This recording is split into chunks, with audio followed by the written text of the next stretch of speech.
Assalamualaikum warahmatullahi wabarakatuh. Berjumpa lagi di perkuliahan TLA 110 pengantar surveying dan informasi geografi. Untuk pertemuan minggu ketiga ini, saya akan membahas tentang peta. Masuk ke topik yang pertama adalah karakteristik dari peta.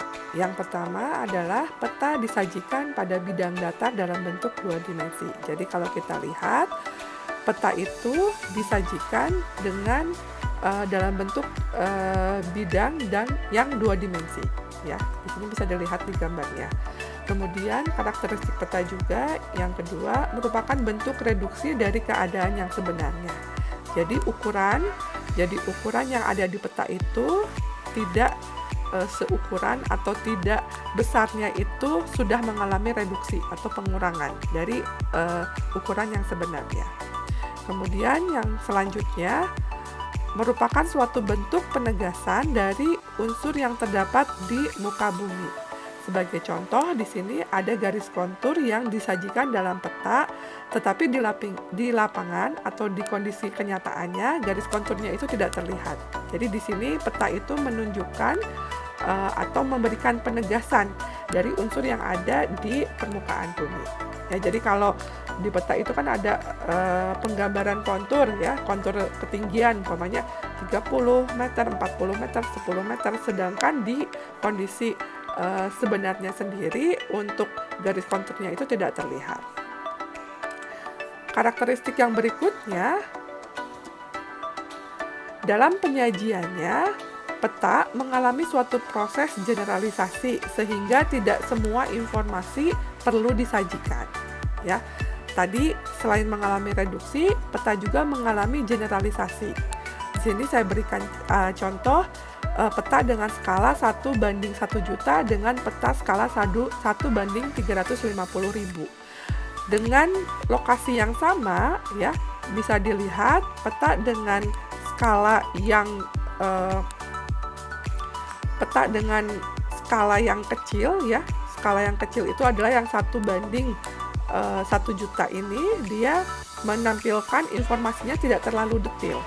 Berbeda dengan peta yang skalanya besar, ya, walaupun ini nilainya 350.000 sama 1 juta kan lebih besar 1 juta. Tapi kalau dalam penyekalaan 1:350.000 itu adalah peta dengan skala yang besar. Artinya dengan lokasi yang sama dia menggambarkan lokasi tersebut secara lebih detail atau secara lebih jelas, ya. Nah, proses adanya perbedaan penyekalaan ini merupakan proses generalisasi, ya. Jadi ada selain mereduksi juga ada yang beberapa areanya itu tidak ditunjukkan secara detail, ya, atau istilahnya menyederhanakan. Itu adalah karakteristik dari peta. Kemudian fungsi dari peta itu sendiri ada 4. Yang pertama, memperlihatkan posisi atau lokasi relatif dari suatu tempat. Jadi peta itu, ya, menunjukkan atau memperlihatkan suatu posisi atau lokasi. Itu yang paling pertama. Lalu memperlihatkan ukuran. Dari peta dapat diukur luas suatu daerah, jarak, dan arah dari satu tempat ke tempat lainnya. Ya, jadi dengan peta juga kita bisa mengukur berapa jarak dari, contoh dari rumah kita ke ITENAS atau sebaliknya dari ITENAS ke rumah kita. Itu bisa menggunakan peta.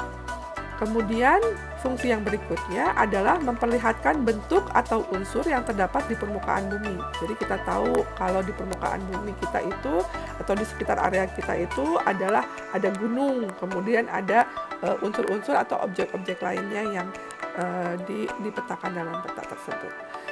Kemudian fungsi yang berikutnya adalah mengumpulkan, menyeleksi, dan menyajikan data atau informasi di permukaan bumi, ya.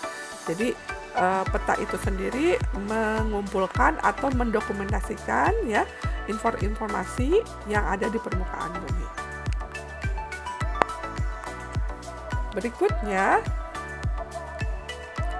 fungsi peta lainnya, peta juga dapat digunakan untuk pembuatan desain rencana jalan, ya. Jadi sebelum sebuah ruas jalan akan dibangun, terlebih dahulu dibuat sebuah peta topografi, peta ketinggian dengan skala peta yang sudah ditentukan. Umumnya petanya itu dalam bentuk skala yang besar, detail ya. Pada peta topografi dibuat rencana dan desain ruas jalan yang akan dibangun. Dari peta topografinya tersebut kemudian didesain dari ruas jalan yang akan dibangunnya. Jadi berbagai ketinggian di permukaan bumi, artinya ruas jalan yang didesainnya juga akan berbeda ya antar ketinggiannya. Selain itu, peta juga dapat digunakan untuk pembuatan rencana tata ruang wilayah kota. Ya, ini atau kalau untuk dari teknik sekalian sebagai nanti teknik lingkungan ya. Peta itu juga kan biasanya digunakan untuk menentukan lokasi pengamatan atau pengambilan sampel. Ya, biasanya kalian kan menggunakan peta juga. Nah, itu juga salah satu fungsi dari petanya. Berikutnya, jenis peta. Jenis peta dapat dikelompokkan menjadi tiga. Yang pertama, jenis peta yang dikelompokkan berdasarkan sumber datanya. Kemudian berdasarkan data yang disajikannya, lalu berdasarkan skala. Nah, tadi saya sudah singgung sedikit tentang skala ya. Jadi, berdasarkan sumber datanya, peta dibagi menjadi peta induk dan peta turunan. Maksudnya seperti apa? Ya, peta induk ini adalah peta yang dihasilkan dari survei langsung di lapangan. Ya. Jadi sumber datanya itu untuk peta induk adalah dari data hasil pengukuran di lapangan yang biasanya digunakan sebagai peta dasar, ya peta dasar. Kemudian peta turunan adalah peta yang sumber datanya ya mengacu dari peta yang dasar. Jadi maksudnya di sini peta yang dibuat atau diturunkan berdasarkan acuan peta yang sudah ada. Jadi peta turunan itu adalah peta yang dibuat dari peta yang sudah ada sebelumnya. Itu ya berdasarkan sumber datanya. Kalau peta induk dari hasil pengamatan langsung di lapangan, surveinya ya. Kemudian kalau peta turunan itu adalah dari peta yang sudah dibuat sebelumnya. Oke, berikutnya jenis peta berdasarkan data yang disajikannya. Ya. Jadi ada dua, peta topografi dan juga peta tematik.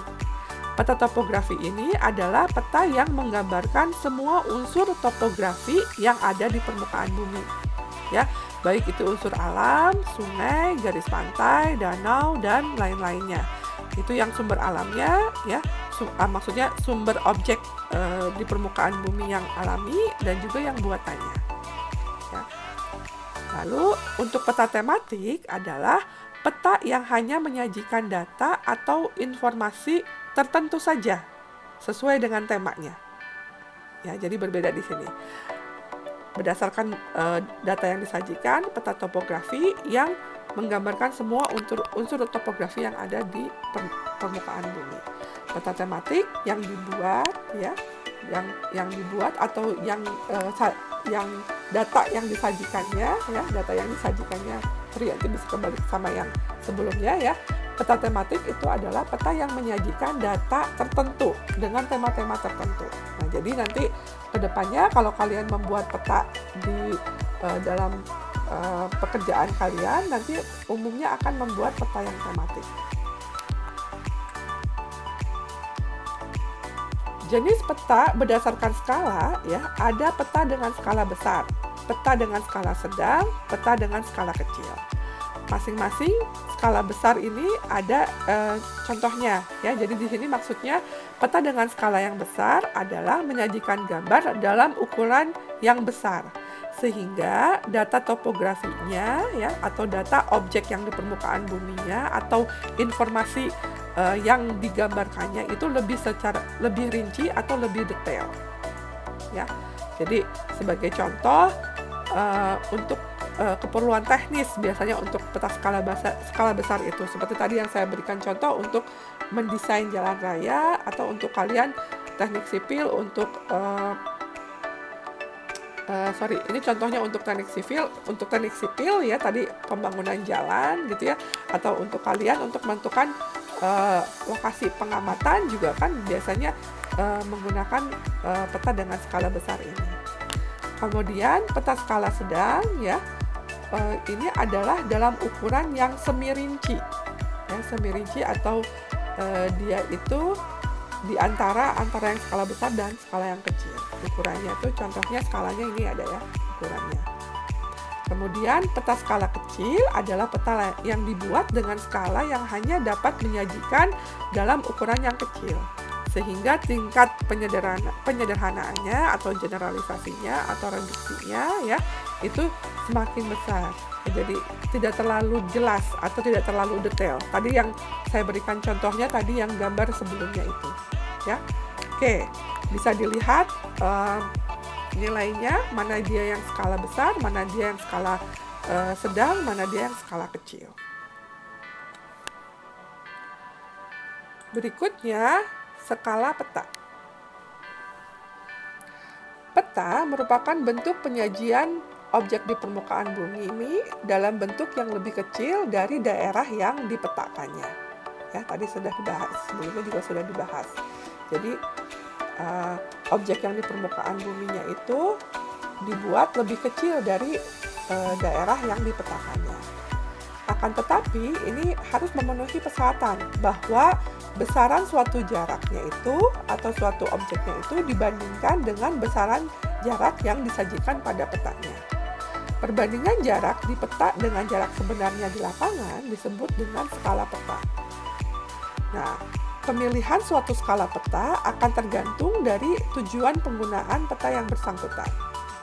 Contoh, skala peta. Jika jarak 2 titik di lapangan adalah 2,5 km, sedangkan penggambarannya di peta berjarak 2,5 cm, maka skala petanya adalah di sini ya. Kita bandingkan 2,5 cm dengan 2,5 km. Disamakan satuannya, kemudian didapatkanlah 1 berbanding 100.000. Jadi di peta 1 cm ya, di kenyataannya adalah 100.000 cm. Nah, angka 1 banding 100.000-nya disebut skala, sedangkan yang 100.000 pembagi yang di bawahnya disebut sebagai dengan faktor pembanding. Nah, untuk lebih memahami tentang skala peta ini, nanti kita akan lanjutkan dengan latihan tentang skala peta di pertemuan minggu ketiga ini. Sekian untuk video di minggu ketiga ini tentang peta. Terima kasih atas perhatiannya. Berikut adalah daftar pustaka yang digunakannya. Sampai jumpa lagi. Assalamualaikum warahmatullahi wabarakatuh.